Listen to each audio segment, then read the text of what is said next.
Salut à tous, aujourd'hui on va parler de la nouvelle série événement de Netflix, Elite. Elite, c'est la nouvelle série espagnole événement de Netflix, événement parce qu'elle surfe sur la vague La Casa de Papel, puisque dans cette série on retrouve 3 acteurs de La Casa de Papel, Rio, Denver et la fille du sénateur. Par contre, ce n'est pas fait exprès parce que la série a été tournée avant même toute la hype La Casa de Papel. Donc ces 3 acteurs avaient été castés avant d'être super connus. Mon avis rapide sur cette série avant de passer à la partie spoiler qui sera indiquée, vous inquiétez pas. Mon avis, c'est que c'est une très bonne série. Elite, c'est une série que j'ai pris plaisir à regarder. C'est une série où je suis rentré très vite dedans comparé à certaines où on peut avoir un petit peu plus de mal. Il y a certaines séries où il faut se manger 2-3 épisodes avant d'apprécier vraiment la série, parce qu'il y a certaines séries on a du mal à rentrer dedans. Pour Elite, c'est pas du tout pareil, parce que dès les premiers épisodes, dès les premières minutes, on kiffe cette histoire, on kiffe découvrir ces personnages, et cette série arrive à nous captiver dès les premiers instants. Il y a une double narration, donc en fait dans la série on suit 2 parties d'histoire. On suit une série d'interrogatoires suite à un meurtre qui est survenu dans le lycée, et en parallèle on suit toute la vie lycéenne qui s'est passée avant ce drame. Alors l'histoire d'Elite, c'est l'histoire de 3 élèves de classe populaire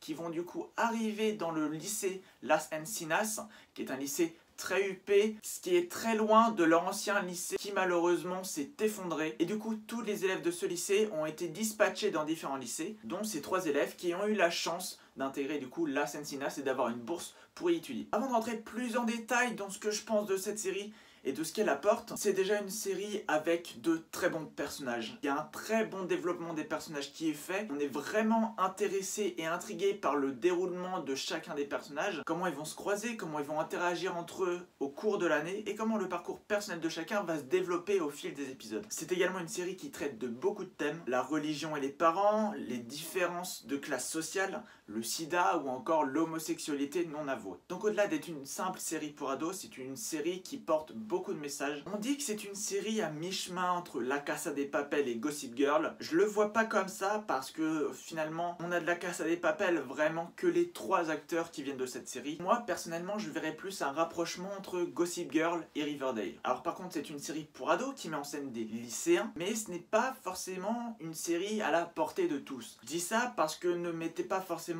vos enfants de 10 ans devant cette série. C'est une série avec énormément de scènes de sexe. Et des scènes de sexe pas comme on peut avoir l'habitude de voir pour des films pour ados. Là c'est vraiment du sexe qui ne se cache pas. C'est pas le genre où on voit des personnes s'embrasser dans une lumière tamisée et tout.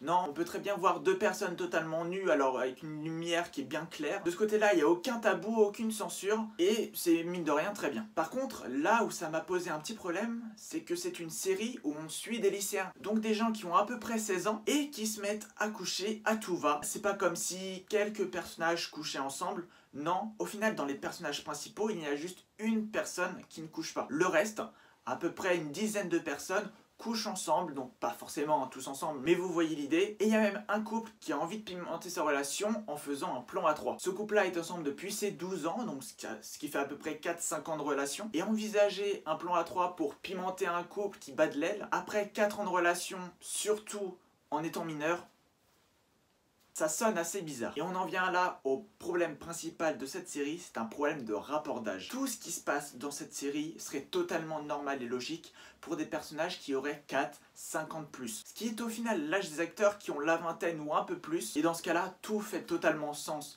Les scènes de sexe, même les plans à 3 sont totalement justifiés. Mais quand on parle d'ados qui sont vraiment, voilà, 16 ans, c'est vraiment jeune. Que ce soit la grande majorité des gens qui couchent ensemble, ça me paraît pas forcément forcé, mais un petit peu bizarre quand même. Un autre mauvais point de cette série, vous inquiétez pas, on parlera également des bons points. Un autre mauvais point, c'est la phase interrogatoire, donc cette deuxième narration qui donne un fil rouge à la série. Et c'est ce qui doit donner envie aux spectateurs de suivre l'histoire. Parce que du coup, on va vouloir savoir qui est cette personne qui a été tuée, pourquoi elle a été tuée, comment elle a été tuée, parce qu'au tout début de la série, on ne sait pas qui est mort, on ne sait pas qui l'a tué, donc tous les personnages sont suspects. Ils sont tous suspects, mais ils peuvent aussi tous être victimes. On découvre au fil des épisodes qui est mort, et on découvrira à la fin qui est le meurtrier ou la meurtrière. Cette phase interrogatoire est intéressante, mais assez mal amenée. Ça fait assez superficiel et assez grandiloquent par moments. Il y a plein de révélations qu'on découvre en fin d'épisode.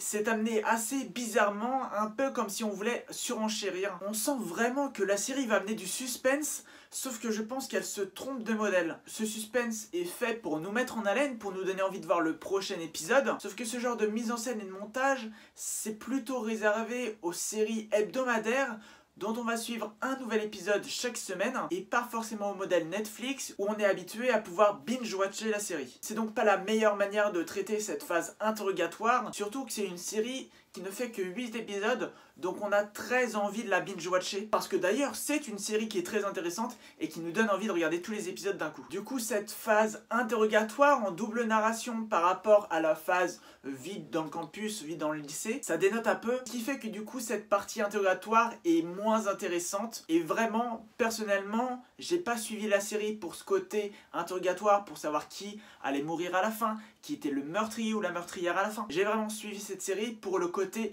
lycée, pour le côté personnage, développement des personnages. Et on en vient aux excellents points. C'est une très bonne série en 8 épisodes d'à peu près chacun 1 heure. Ce qui fait qu'on sent dès la moitié des épisodes que cette série est beaucoup trop courte, qu'on en voudrait une saison 2 au plus vite. Et c'est un bon point parce qu'en général, une série va nous hyper pour la saison suivante dans les tout derniers épisodes. Là, dès la moitié de la saison, les choses sont mises en place et on se dit que voilà, on a envie de suivre encore plus les personnages, d'être avec eux, de voir ce qui va se passer pour eux. Et du coup, on est focalisé sur cette histoire, sur les liens entre les différents personnages, sur les caractères de chacun, comment chaque personnage évolue au fil de l'histoire, comment certains personnages qu'on aurait détestés au début de la série deviennent hyper attachants à la fin, et quand d'autres gentils le deviennent un peu moins au fil des épisodes. En tout cas, c'est mon cas, j'ai eu plaisir à découvrir ces personnages dans leur scolarité et dans leur vie hors de l'école, parce que ce sont des personnages qui sont très nuancés et qui sont vraiment agréables à suivre. Un petit bémol par contre concernant cette potentielle saison 2, c'est qu'au final de cette saison, on apprend plein d'informations. On connaît du coup la personne qui est morte. Et du coup, ce final apparaît vraiment comme un final. Et on se demande comment ils vont pouvoir faire une saison 2, comment ils vont pouvoir renchaîner sur l'histoire, comment ils vont pouvoir faire une suite carrément, puisque vraiment à la fin de cette saison 1 on a un vrai final, on a une petite ouverture sur une potentielle saison 2 mais elle est vraiment minime. Du coup on se demande vraiment comment ils pourraient amener à une saison 2. On va maintenant passer à la partie spoiler, donc si vous ne voulez pas vous faire spoiler, je vous conseille de quitter cette vidéo, de mettre votre petit pouce bleu si vous avez aimé. Et en tout cas, moi, cette série, je l'ai surkiffée. C'est une de mes séries préférées de l'année. Une série dont j'attends la saison 2 avec hyper impatience. Parce qu'en plus, c'est pas une série que je pensais voir aussitôt. Mais c'est arrivé un soir où j'avais pas grand chose à regarder. J'étais sur Netflix. Je me suis dit, allons-y, allons regarder cette nouvelle série dont beaucoup de monde parle. Et au final, je ne regrette pas du tout. Je voudrais commencer cette partie spoiler en analysant un petit peu une des images teaser de cette série. C'est une image qu'on retrouve sur la page d'accueil de l'appli Netflix. On y voit tous les acteurs principaux de la série. Je vous mets l'image juste ici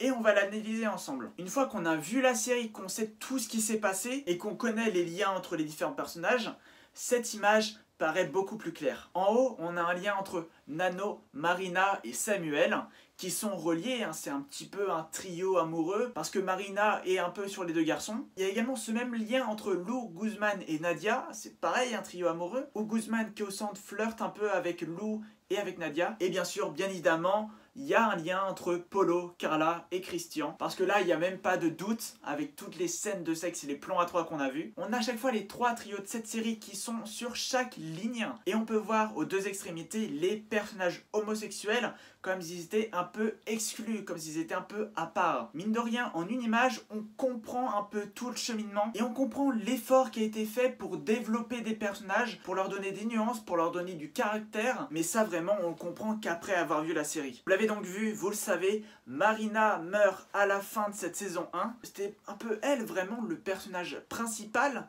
au-delà de Samuel, parce qu'elle attirait tous les regards et que vraiment l'histoire était portée sur elle. On a beaucoup insisté sur sa séropositivité, c'était un personnage fort de cette saison 1, et maintenant vu qu'elle est morte, son personnage disparaît, et je me demande vraiment comment ils vont pouvoir enchaîner sur une saison 2 sans ce personnage qui était un personnage emblématique. Non pas que les autres personnages soient insignifiants, dans cette série tous les personnages ont joué un petit peu leur rôle, mais c'est vrai que Marina se détachait un petit peu. Du coup ça sera pas facile de lancer une saison 2 sans ce personnage. Avec la fin d'ailleurs qui est très inattendue, le meurtre de Marina Marina par Polo. Parce qu'au départ on se serait dit que ce serait Samuel par vengeance, ou même Nano par son côté bad boy, qui aurait du coup mal pris le refus de Marina de s'en aller avec lui. Et au final c'est Polo qui la tue par un excès de rage, parce que Marina lui met en face que pendant toute l'année il s'est fait berner par sa copine. Et du coup en y réfléchissant, cette fin qui est très inattendue paraît assez compréhensible et même logique. En tuant Marina, Polo redore son blason auprès de Clara parce qu'il sauve carrément sa famille. Et en plus, il fait taire la vérité absolue que proclamait Marina, comme quoi c'est un mec qui se fait utiliser toute l'année par de nombreux personnages. Que c'est le dindon de la farce, et finalement, à la fin de cette saison, même s'il ne retourne pas avec Clara, il a redoré son image auprès d'elle et il ne va pas en prison.